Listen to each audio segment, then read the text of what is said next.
we're trying to put this ideal out there of reframing what family life looks like. You're into your 30s before you're really feeling solid and competent. No, your child is not an adult at the age of 18. Our kids be unbelievably capable at 18. Yes. It's dangerous to have those hard and fast rules about, 18 or 25. It's wrong. It's erroneous.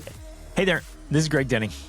We want to reach as many people as possible and help as many families as possible with these conversations. And we want to keep this podcast ad-free forever. You can help us do that by subscribing on Spotify or Apple Podcasts or wherever you listen, your favorite platform, and on YouTube. And leave a quick review and share your favorite episodes with friends and family. It makes a big difference.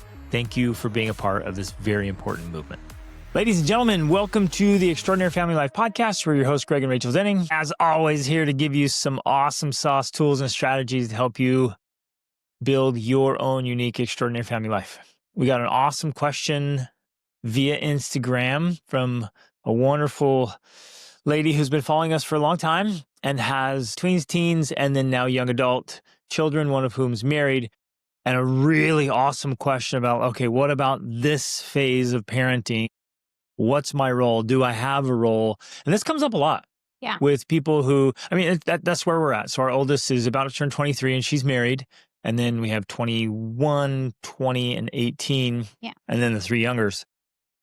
So you're like, okay, I've heard people say, once they turn 18, you're done being their parent. Well, that was actually something I really wanted to talk about, that I want to make sure that we address and cover this idea that I used to believe in, we both did, and we used to preach, teach, live by, is that when your kids turn 18, they're adults. And I want to talk about some of the myths around that because I don't believe that anymore. Nor do I. Explain why. Yep. Yeah. It's way off. That's a very kind of modern and mostly predominantly US and Western kind of thinking. And it's wrong. It's erroneous. And there's myths around it. And I get where it came from because I was there. I was like, no, you need to be tough and independent. And at 18, you're an adult now and you should move out. And I'm like, where did that come from? And when you look into where that came from and why and the results, you're like, well, that's kind of a failed experiment. It's not working out so well. Now, should we teach autonomy? 100%. Right. Responsibility, ownership, absolutely. Should our kids be unbelievably capable at 18? Yes. Ideally, yes. Does that mean they should be moving out and doing their own thing? And no longer receiving advice or guidance from mom and dad because now they're an adult. Or even help. Like we want to help our kids start businesses and help them earn a world-class education and help them start their life so that their chances of success are even better. Yeah. Now, are we enabling them? No way. Are we, letting them live for free in the basement? Nope. Not at all. But 100%, am I going to help my kids start their businesses and get their education and launch their lives? Yes, yes, yes. Yeah. And I want to talk in more detail about that and explain some of the reasonings behind it. But first, let's get to the question and talk through that and how this came up. Yeah. So basically the idea, let's step back in this framework here. You guys hear this talk about this a lot. The brain is fully developed around 25. In fact, I heard somebody I really respect say 26 recently. Well, I heard Erica Kolmeiser saying that for males, for men, yes, it's later. It's more like 27 is when the prefrontal cortex is fully developed. Now, that's the part of the brain that deals with decision-making, self-awareness. Well, that's enough right there. That's enough. Decision-making is fully developed. Okay. Yeah. Let's keep helping at least until that moment. So for all intents and purposes. And I want to add to this too, because I found this very fascinating. I'm currently pursuing my bachelor's in psychology. And in my psychology class, I think it's Eric Erickson who said that he considers young adulthood are the ages between 20 and 40. He considered to be young adulthood. Which makes sense. In the phases of life, that makes sense. Exactly. Because at 40 is when you're really making your big contributions and stuff. And really gaining that deepened clarity and wisdom about life. So I, And I you have found enough that very experience. Wow. fascinating Yeah. that he put that that framework, that age gap as so large. Like Yep. that's a big age gap for me that he considers young adulthood. Now there was someone But else. that makes sense. I mean, just to expound on that a little bit, like if you're pursuing advanced education and like training, you're starting your business, you're going into a field that requires massive amounts of education. You're coming out in your late 20s, early 30s. Mm, And then you're just getting in to get your reps in and get enough experience and kind of get your feet back on the ground and get familiar. So yeah, you're into your 30s before you're really feeling solid and competent. So yeah, that makes a lot of sense. exactly. There was another psychologist that in the 2010s just recently developed this concept of the emerging adulthood. So it's not even young adulthood yet, it's emerging adulthood, and he considers that at least between the ages of 18 and 25. And so that fits into what we were just talking about with like the prefrontal cortex of essentially what we're saying is no, your child is not an adult at the age of 18. Yep. That So is, there's no magic number about that, except for whatever reason in America and Western cultures, they decided that at it was 18, probably for war. yeah, you could now be legally able to do certain things. And that's where this idea of you're an adult at 18 became a thing. But if you look at the brain and the development, that's just not true. You're not fully developed. You're still an emerging adult Hmm. at that point. Absolutely. So we're not advocating, just to be clear, we're not advocating this Extended, extended teen childhood and right. let the kids do whatever and be Avoid little. Yeah, responsibility. exactly. Be little parasites that mooch off their parents. We're not talking about that at all. Right.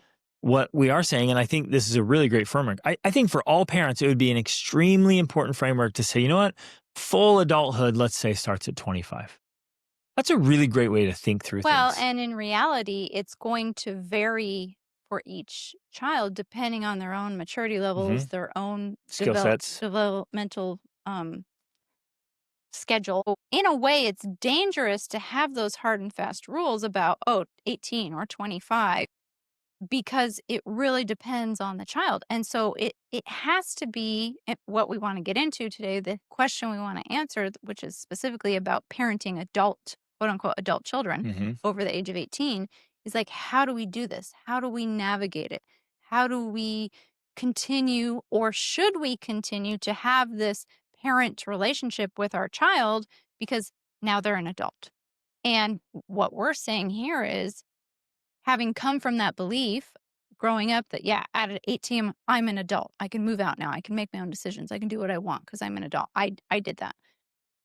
And then also believing that with our older daughter, like we told her at 18, like, you got to be responsible now. Take us. She moved out. She got a job.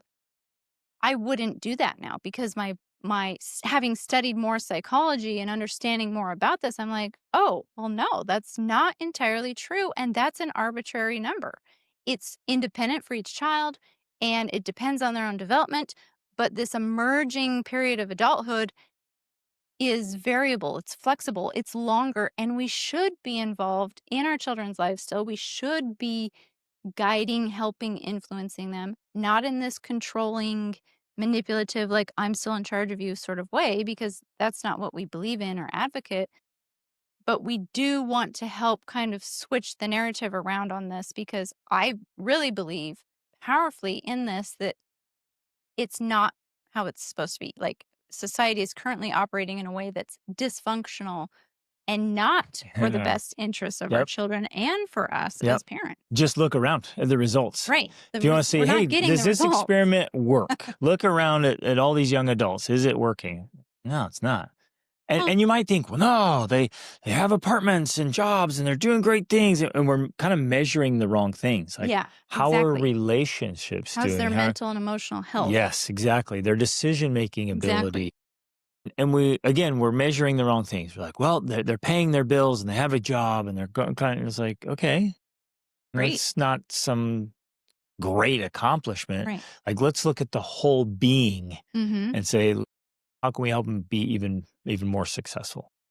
So we are not advocating, like Rachel pointed out, this idea of being over involved. Yes. There should be, Or overly controlling yeah, or there should be this kind of, I growing don't want to say it's a autonomy. gap, it's just growing autonomy. There shouldn't be a gap between you and your child. The bond between parent and child could, and I would say should, grow even closer and closer. As your children become adults, Mhm. you become more good friends with them. Mhm. It's really awesome. And the relationship continues to blossom and grow and improve, not grow distant. Where if you've had a rough relationship, then the more they grow up, the more distant you Right. get until you spend hardly any time with them for the rest of your life. It's like once or twice a year you get together and everybody fights still. Well, and that's often what happens in this current psyop that's occurring in society where we believe, oh, at 18, that's when I get my independence. So children that don't have a close relationship with their parents, which when I turned 18 was the case, that's what we want to do. We want to leave. We want to go. We want to set up our own life. That can be a good thing for a lot of people. We're not discounting that that has a place because some people come from, not that this was my case, some people come from traumatic, horrible, bad situations and families, Or even just toxic and toxic, unhealthy. right? And so leaving that is one of the best things they could do. Yep. That's great. That's a good thing. But I guess what we're again, because we work in ideals, we're trying to put this ideal out there of reframing what family life looks like. Yep. And I've truly come to believe through studying and research and psychology, all of these varying aspects that the ideal family situation is not, oh, and this is another strange thing, it's not the nuclear family. In fact, the nuclear family is a newer concept. It occurred at the Well, beginning of, define well, I'm that. going to define it in Okay. a second. It occurred at the beginning of the industrial age, and then especially as we moved into more of these work based societies. Previous to that, we were communal family based societies, which meant that we were living in an extended family situation. So the Lot more nuclear connection family to grandma is and grandpa, aunts right. and uncles, cousins, all that. Yeah. So the nuclear family, of course, is parent, child, but living in this isolated sort of state in a way. Expected to do Expected everything. to do it all, Yeah. expected to be it all. And then when the child turns 18, well, now they have to move out. One of the reasons for that is economic because the parents are like, I have been supporting these children for all this time. It's time for them to support themselves, right? Because as a nuclear family, it's difficult to carry that burden alone. But if you live in this intergenerational family, and this, again, just to be clear, I hope you guys know this, but we probably need to state it more often than not. These are not just our opinions. And in fact, I'm not confident enough to just share my opinions. I have to think about something. I have to research something. I have to really analyze it for a long time before I'm like, you know what? Yeah, that is true. And that's worth sharing. So when I'm sharing these things, it's from that place. I have been thinking and studying this for a very long time. The intergenerational family provides more support so that not only is the nuclear family, the mom and dad not doing it all alone, they have the support of the grandparents and the aunts and uncles and the cousins. There's people there supporting, but then there's no pressure on the child to leave home at 18 and go start their own life separate from the family Which because just there's keeps them support poor. there, which does. Okay, that's another Yeah. aspect that we don't even have to get into, but that's a whole nother aspect of it. It prevents intergenerational wealth. It prevents, passing on the family skills, the family business.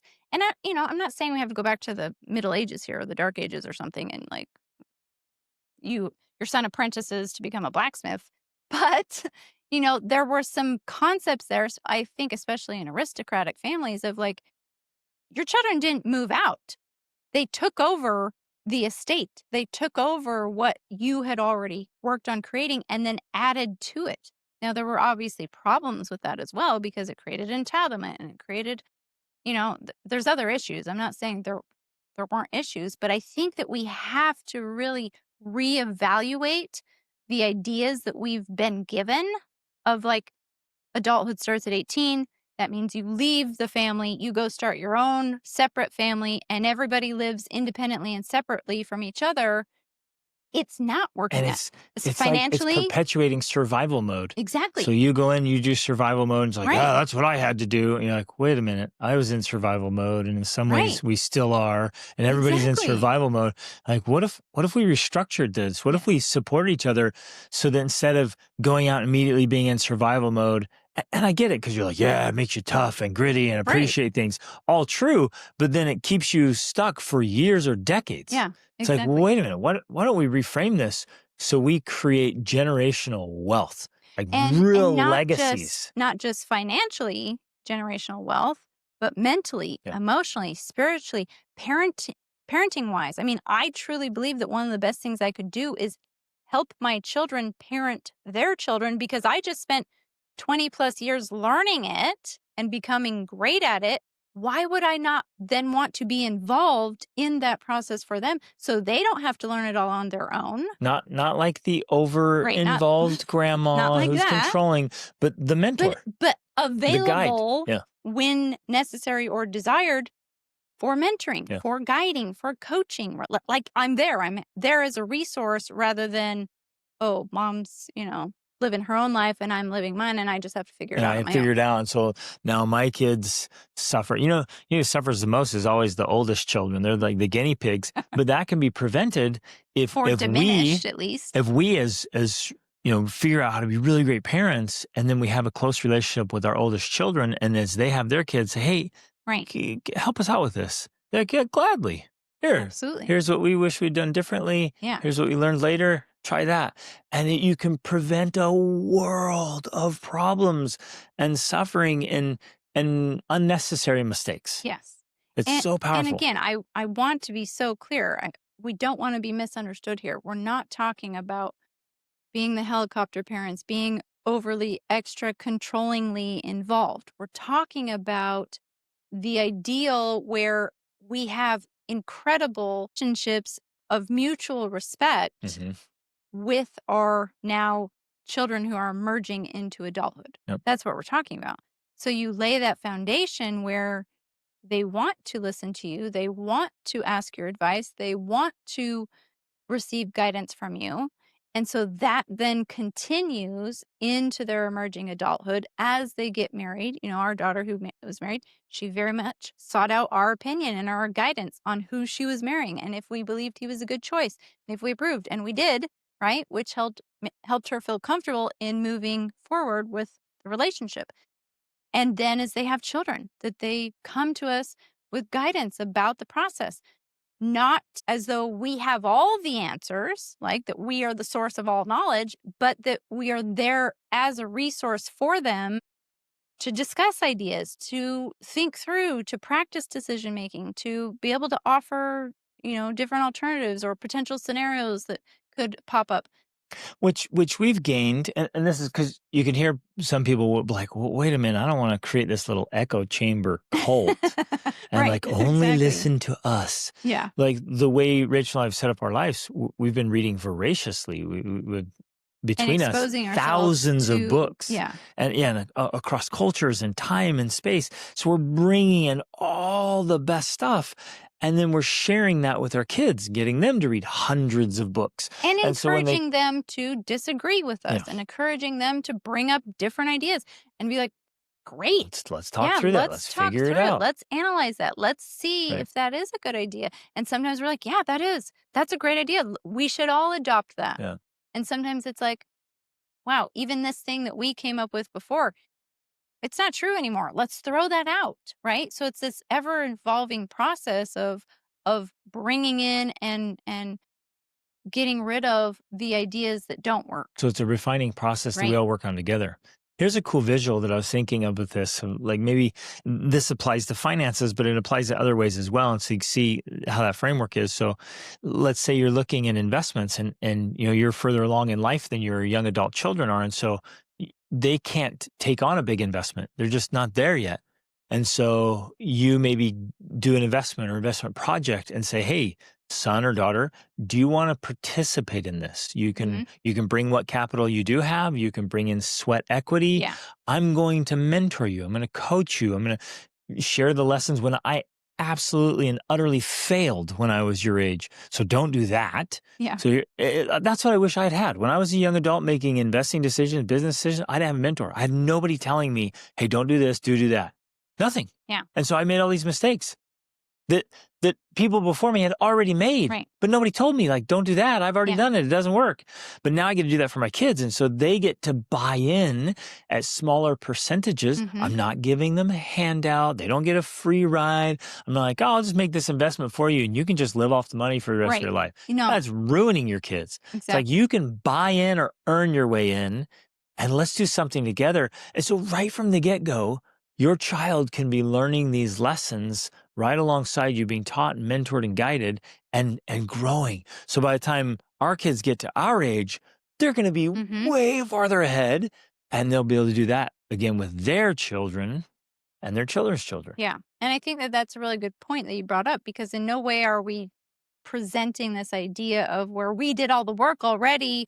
So you can just now live off the fruits of our efforts. Like, here's your trust fund, everything's covered. We'll just give you the answers. That's not what we're talking about. I love how you put this into a mentoring type relationship of like, let me guide you through this process. Let me help you understand the mistakes I already made so you don't have to make them. And now you're standing on my shoulders, so to say, so that you have an advantage to be even that much further ahead. This even was brought to my awareness just the other day. My 20-year-old son had just finished another book. We're reading a whole series, a list of classic books, kind of as a family. And he'd finished one of the books on the series. And I had remembered that when I read that book in either high school or early college. And I remember at the time being very confused by it. I didn't understand what was going on. I didn't grasp the concept of what was trying to be taught. And he actually loved this book and thought this was a great book. Like, I loved the principles. It was amazing. And to me, it was one of those moments of like, he is standing on my Yeah. shoulders in a way, because I didn't have that foundation. Right. And now here he is at 20 and able to, grasp this because of all of the dozens and dozens and dozens of classic books he's already read And all the before discussions this we've one. had and Exactly. all the principles are He teaching him how to understand it. Yeah, So so when his he grabs it for the first understanding time, is he's that like, oh, much yeah, this better. is great. Right. Where I was with you, I'm like, what in the world is this about? I don't even Yeah, know what's going on. exactly. Where am I? And he loved it because previous to this, he's already read Anna Karenina and Crime and Punishment and, you know, um, The House of Mirth and all these other books. And so it was The Great Gatsby that he just finished. And he was like, yeah, this was great. This was a good one. And so that's kind of the idea, I think, if we could summarize it. It's like, let's take everything we've gained, everything we've learned, and continue to pass that on Yeah.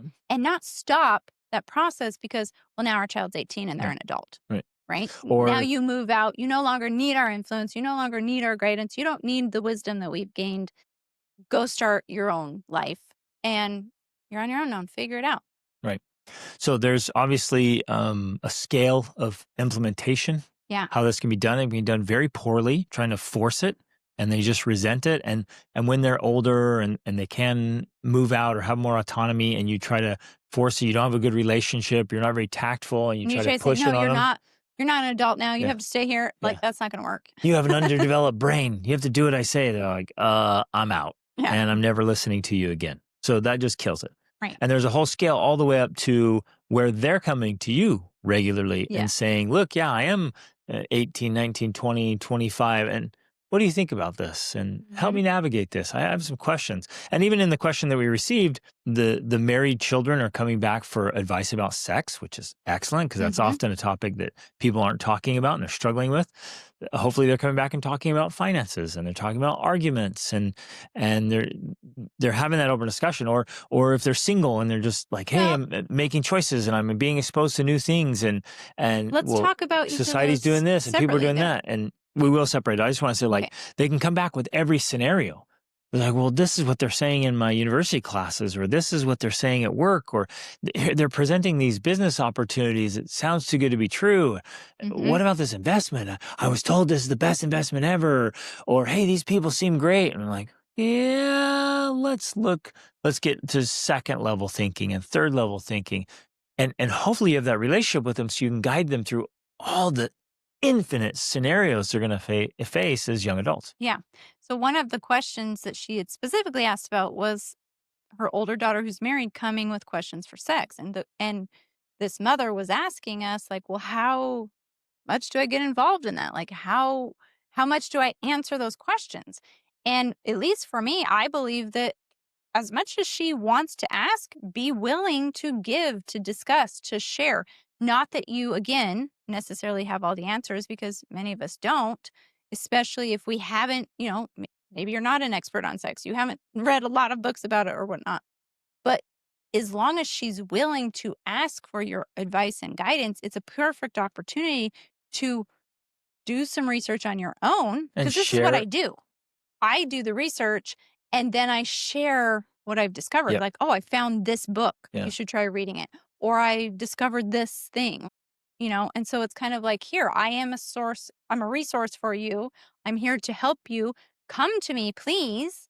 And I will help do the research to help you find the Yeah. answers. And present it like, well, here's a perspective. Yeah.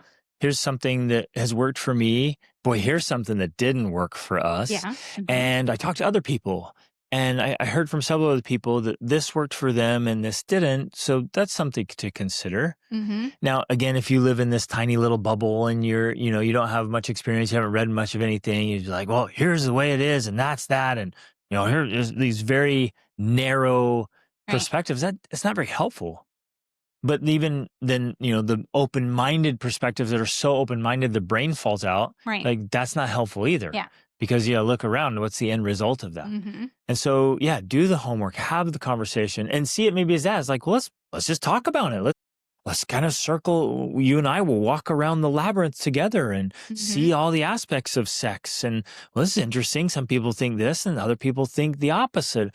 And well, what And, about and this? and most importantly, what are the results that those people are achieving? If people Exactly. think this, well, what are they getting out of that? People believe in open marriage, Oh, what's the result of that? Mhm. Oh, you can see. You can even read it in this old literature, but you can also see it in real life. And then on the other side, oh, people that believe these things, what kind of outcomes do they have? What kind of results do they have? And so you're helping them through that learning and observation process of being able to see that, yeah, there are consequences, there's results that are achieved by taking different courses of action. Yeah. Perfect example of that is I recently had a cognitive neuroscientist on the Formidable Family Man podcast. And we talked about the effects of porn and masturbation, specifically porn, and just not right or wrong, whatever, just the effect of porn on the brain. Like brain scan Yeah, science. and dopamine levels. Hmm. And so, somebody might come and say, well, a lot of people are saying, porn's a good thing to have in your Or marriage, or that it's not porn's okay, harmful it's at not the very harmful. least. And then you look at her data. That episode was absolutely fantastic, and everything she's doing, her program, her book, everything. It's like, no, that's just not the case. The dopamine levels and the dopamine destruction, I would call it, that's happening in your brain. Like, sorry, there's no way around this. This is an opinion. This isn't right or wrong. It's like what that does on the dopamine levels. Like, yeah, Hmm. that's going to wreck your marriage. Yeah. And Besides wrecking your brain. yeah, well, that's why it wrecks the marriage, Right. because it wrecks the brain. So essentially, I do want to say, yeah, should we continue parenting our newlywed children? I think 100%. Especially if they're under the age of 27 or 25. And more particularly, if you have some valuable life experience and advice for them. Now, if your marriage sucks and you haven't set a very good example, then maybe what you can say is like, hey, it's pretty obvious you noticed that didn't work out so well, so don't do what I did. Hmm. Right? That's maybe Yeah. some of the advice you can give there. But if Which you have a fantastic marriage and you're like, hey, this is what works. I just want to add here because I feel that this is an underutilized parenting strategy that I actually believe is very, very powerful. And that's simply admitting your mistakes. When you admit your mistakes to your children, it like endears you to them.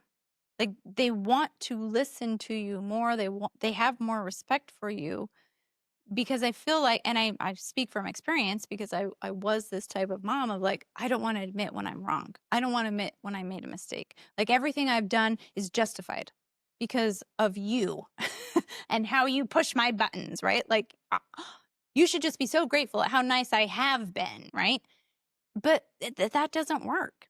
When we're willing to admit I made mistakes, I was wrong, I'm not perfect, like, oh, I'm Well, sorry.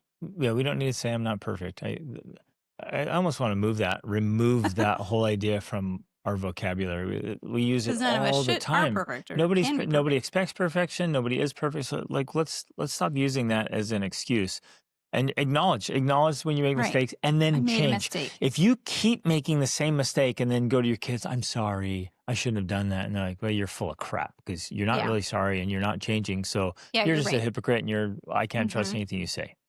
I Yeah, guess, it definitely has more power if you only use it a few times for the certain thing and and you're then you move progressing. on Yeah. and you actually change that thing. And that's very powerful too, because that is how you model for your children how to develop these qualities that you want them to have because they've seen you develop those Yes. qualities. But Yes. when you use that, because you could just go ahead and like decide, oh, I'm never going to do that again and change. And that's good too. But in some ways, it's even more powerful if you acknowledge and share that journey at an appropriate level with your child of like, hey, I'm sorry, I messed up. I'm going to do better. And then you actually do better. And then you tell them how you did better. That's how Power. they learn how to then use that in their own life. Yeah. So this is the perfect time to talk about earning the ability to parent older children. Mm-hmm. I think probably the most important thing that I can share about parenting teens and young adults is that a parent has to continue leveling up. Mm-hmm. Because once your child enters the teen and young adult phase, they're being exposed to life. They're To more seeing people. more families, more people, more scenarios, more situation. They're being exposed to it through books and media and podcasts and introductions. They're being, they're meeting friends and then going home and hearing their life experiences and going into their Meeting homes their and seeing parents. what's going on. They're seeing it all, and they're And by catching default, because that's just human nature, they're comparing exactly you to them, to all to the the things that people are they're being meeting. expelled. That's where I Yeah. was going to go. So now they're just naturally like, okay, wait a minute. I have this bigger, broader framework where to place my parents. Well, where do I place them? And if we as parents have leveled off, because Mhm. we all have one choice, so like you can level up or you can level off.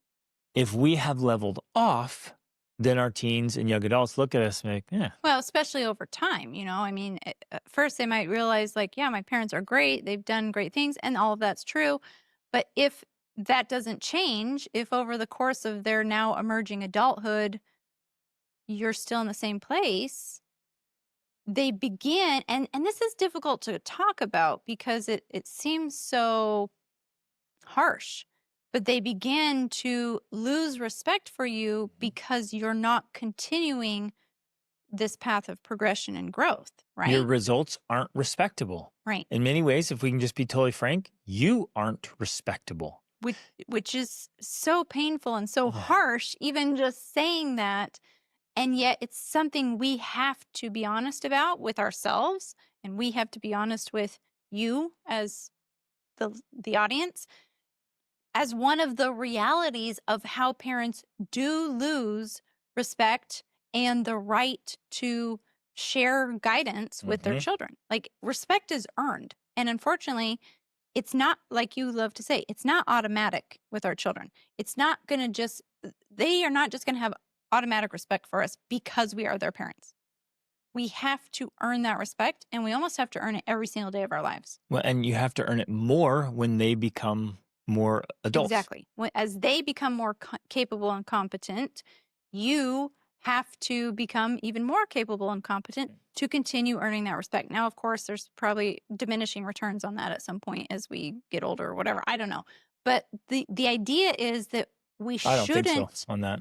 Yeah, I think ideally we could continue that almost indefinitely. At some point, my boys are going to be much stronger than I Right, am. exactly. That There's day going to is be not today. some point where they cross over And they're not going to now lose respect because now I'm tougher and Right. stronger So than we you, Dad. go work out and now they can lift more than me. I'm like, oh, okay. So now they don't lose respect, but they're like, wow, they're watching me still stay fit and Yeah. still push hard and Right. You still can still grind. have that respect by not saying, well, now my boys are stronger than me, so I'm not going to work out anymore. Right. I'm still going and I'm still, keeping up. And pushing as your I own, age, they're like, pushing your own limits. right. And they're watching me age like, this is how you age with Right. grace. Exactly.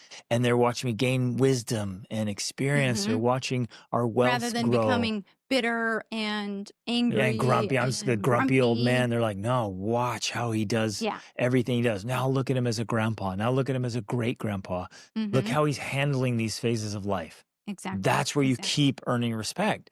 But if I'm just humdrum, doing my thing, the same old, and now they're becoming ambitious, driven young adults, and they look at you and they're like, your life is boring. And your results are weak. And I don't respect you, and so I'm not going to come to you. Because very often you're not respecting yourself. Like as the parent, because that's ultimately what we're talking about. And I hope people don't misunderstand. When we're talking about pursuing goals and leveling up and all of that, it's self-respect. It's not because you've got something to prove. It's not because you have to achieve the next level. It's not about that. It's about the nature of life. Life is a series of growth. It's progress. It's the journey.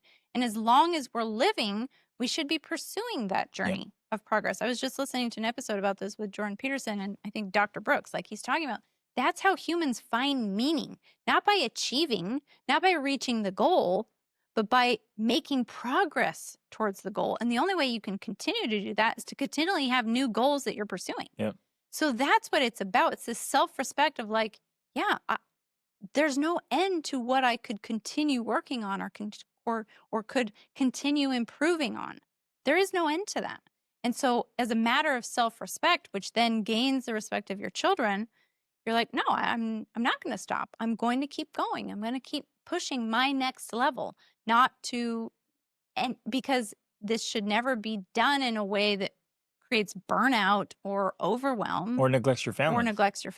This gets misapplied. I hear this a lot where, that's not what we're talking about. A dad's like, I'm going to earn their respect by making millions and millions, and he's never around. And they're like, maybe I all don't they respect you needed at all. was for him to continually being a better dad, continually being a better husband, continually spending more time with them or taking them on adventures or going on hikes with them. Like it's those types of things where you're like, yeah, let's level up. Let's do better at that. Let's do better at spending time on the things that really matter. Yeah. So I guess the most important framework here is working harder on yourself than you do on anything else. That's the framework. Exactly. Right. So we don't want to misapply this and we don't want to miss it, but it has to be stated emphatically that if you're not earning influence with them, they're not going to listen to you. And so you lose your power and efficacy and your ability to continue parenting your young adult children. Yeah. So and I wanted to address, because she had one other issue that she was questioning us about, this mother, with a child who's now, I guess, maybe 21, and who, is saying things like, well, now I'm an adult, so I can swear if I want, or now I'm an adult. We don't know if this is happening, but maybe because he does have a friend that's drinking and smoking. Now I'm an adult, I can drink and smoke. Now or I can listen to whatever, things. I can watch whatever, I can do whatever because now I'm, quote, an adult. Right. And so on one side, I want to say, because some of her wording was like, I feel like I'm a failure. I didn't raise my kids this way. And I want to put out there, like, just because your children do something that maybe goes against something you believe in doesn't necessarily mean you are a failure. It may just mean you failed to teach that principle well enough, right? And again, not if your child swears or drinks, you're not necessarily a failure at being a mother. You just haven't taught, at least to you, why not swearing is so important or why not drinking alcohol is so important. And it's just, to me, I think of it like, well, if I realize that I never taught, well, not that I would ever teach this, if you never taught our kids how to change a tire, because I don't change a tire, then you would, at that point, realize I never taught the skill. Especially if I have the relationship still, now I'm going to take the opportunity to teach this skill. I'm going to teach this thing that apparently I missed teaching. Hmm. And so I love how this fits into that framework, because if we continue to build and develop that ongoing relationship with our children of influence, and we continue to earn their respect, then if they do things, then we say, oh, I guess I didn't do well enough on that lesson. Let's sit down and Let's do have that that now. lesson. Yeah.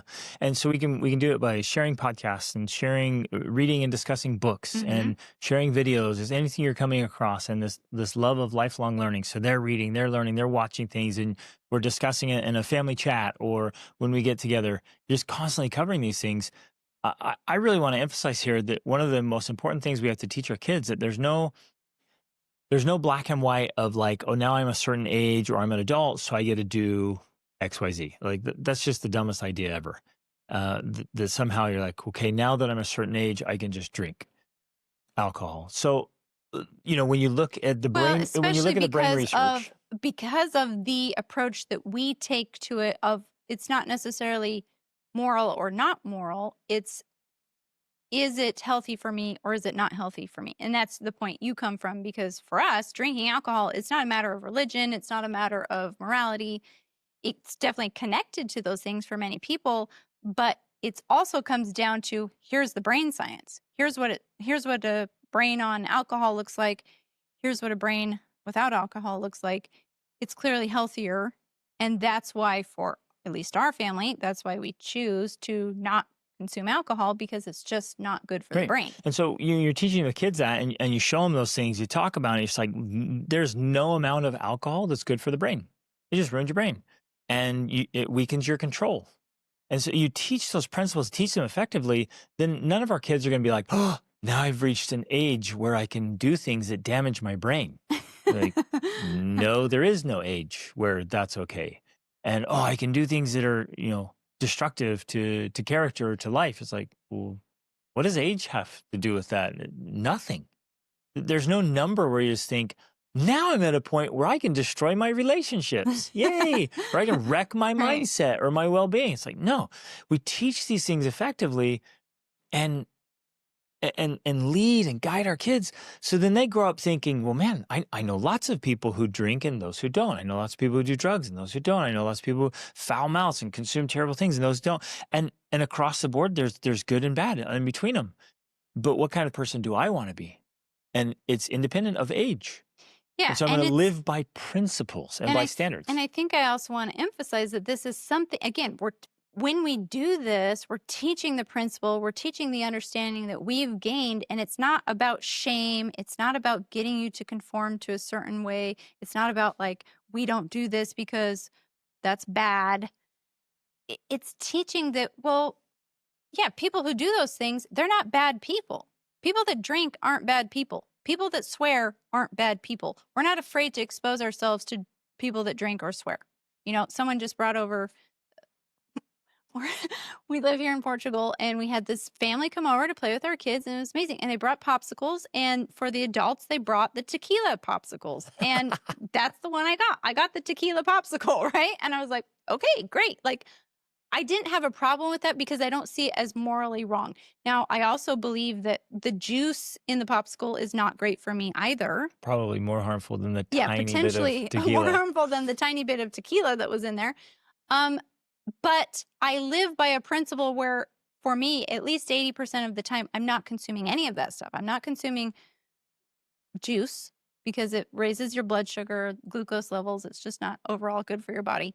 I don't eat popsicles generally, but I had this exception. So we're living in this flexible environment while most of the time holding this higher standard, right? Same thing. We took our family to Mongolia, and they take you in the yurt and they give you this fermented mare's milk, which is disgusting, and everyone drinks it and is like, because it's rude to, not drink it. And to them, it's like the The best best thing stuff, fermented mare's milk, right? in the And then country, they give you the fermented mare's cheese, which is also disgusting, and you're which I trying to gag it love. down, but by saying I thank think you. it's amazing. And then, yeah, you love it. And then they give you the cheese water, and you're like, oh, okay, what is that? That was horrible. It's horrible. And then you find out, oh, it's basically vodka that they've made from their fermented mare's milk, right? All of the kids drank it, like all of us. And for us, we're like, Great. It's a cultural experience, right? It's just part of the whole thing. We're not shaming our kids or shaming ourselves like we're bad, we're horrible people because we drank that cheese vodka water. It's all a part of it. But at the same time, we're still teaching our children, yeah, we're not going to actively be consuming alcohol. We're not going to actively be pursuing these things that weaken our control or damage our body. While at this, I'm trying to provide the balance here so people don't think we're just totally hardline, prude, none of that. There's flexibility with all of this while still holding the high standard. Is that making sense? Yeah, I think you're describing it maybe a little more flexible and open than it is. Right. We Those are a we few of the live rare we live by exceptions. crazy high standards, Right. but it's not naive rigidity. Yes, We're thank you. not That's what I'm teaching trying it as to. this is it, and if you have some coffee flavored ice cream, Yeah. you're going to hell, or whatever. Like we meet people all the time that just have these super, super rigid, sometimes arbitrary rules and Right. laws, and you're like, what does that have to do with anything? Nothing. But we Right. live by I think that's crazy high standards, and we're not naive, and we teach these principles, and our kids like, I don't have to worry about it. I don't have to worry about my boys looking at porn at all. I don't have to worry about any of my kids ever touching drugs or alcohol. I don't even, like, it never crosses my mind like, oh man, I wonder if they will. They won't. right. Because they live by the principles and they know it fully and understand it, and they see it across the board. Well, and I love that how you are clarifying that, because again, it's not this rigid, because you're like, yeah, I'm not worried about my kids looking at porn, but we're also not worried about going to the beach down here and seeing all the nude people, right?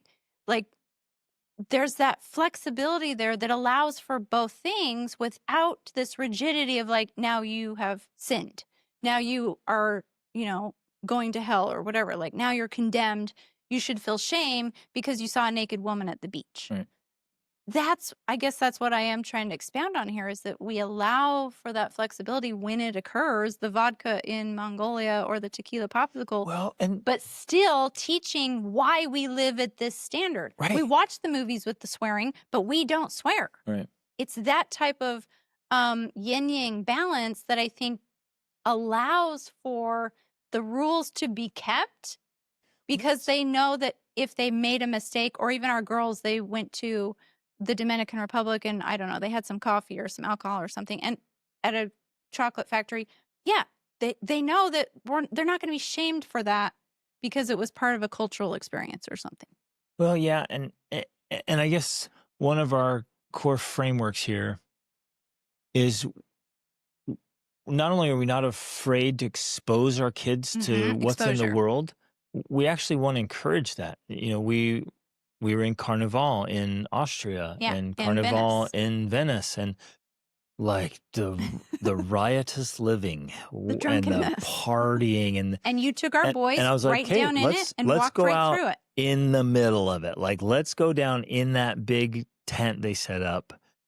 The music was so loud. And It was we happened rattling to my have rented, organs by accident, rented an apartment right overlooking on the whole the main parade. party. I mean, the The noise. the nudity, the drunken nudity and urinating openly over the alcohol, the drugs, everything. And I was like, boys, let's just go walk through that. I want you to see up close what this looks like. Mm-hmm. And we're not going down there and condemning the people and like, Right. this is vile sin and evil and damnation and whatever. It's like, I just want you to see the results for yourself up close. Yeah. And they're down there and it's not like, oh, my boys, if we go down there, they might think it's fun and want to be like, it's like, no, let's go see it. And they go down there and they're just like, wow, I never, ever want to experience that. I never want to be so drunk. I'm standing there naked in the middle of the street urinating on myself. I just see it up close. Mm-hmm. And see the realities of life, the terrible things that are happening in the world, and just be well-rounded and absolutely rock solid. Mm-hmm. Because if our kids are weak and unexposed and we think we've made them strong and protected them Right. by keeping them from it, they're not strong. They're just naive. They're naive and they're weak and they're unexposed. And that's what happens. We protect, and hide, and like, I'm never going there, never going to do that. And as soon as they're exposed to it, bam, there they go. It's like, oh, I thought they were so strong. It's like, no, they were just untested. Mhm. I'm not taking my little kids and giving them alcohol and saying, don't ever try this, kid. Like, it's duh. Well, but there have been times because, we've traveled a lot. I remember specifically when our oldest daughter, she was probably 14 or 15 maybe, and we were in an Airbnb and they had alcohol in it, and she wanted to know what it tasted like. I gave her a drink because to me, the best place for her to experiment with tasting that is right there with me. And of course, she thought it was disgusting and didn't want anything to do with that. But that's the kind of thing I'm talking about. It's not this rigidity of like, no, don't taste that. Never. Same thing happened with our 20-year-old son. This was probably a couple years ago. My aunt and uncle, they drank wine. They offered him a taste. He took a taste because he knows that experimenting. He come up and told me, he's like, this like ruins the whole meal. It was horrible. Exactly.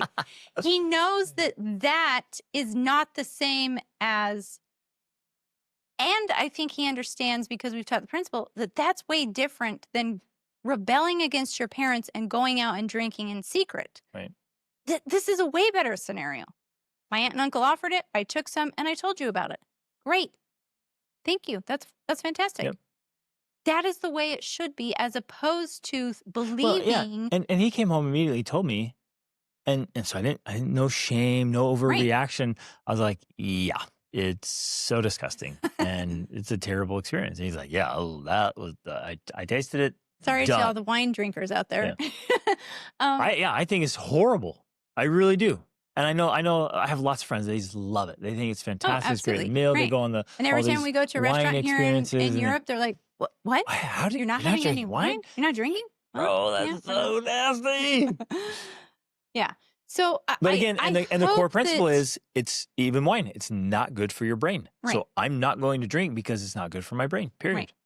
And so I hope we're illustrating and expounding on this principle enough is that ultimately this is a relationship. So say with your son who's now swearing and you have a personal belief like we do, because again, it's not that you're a bad person if you swear.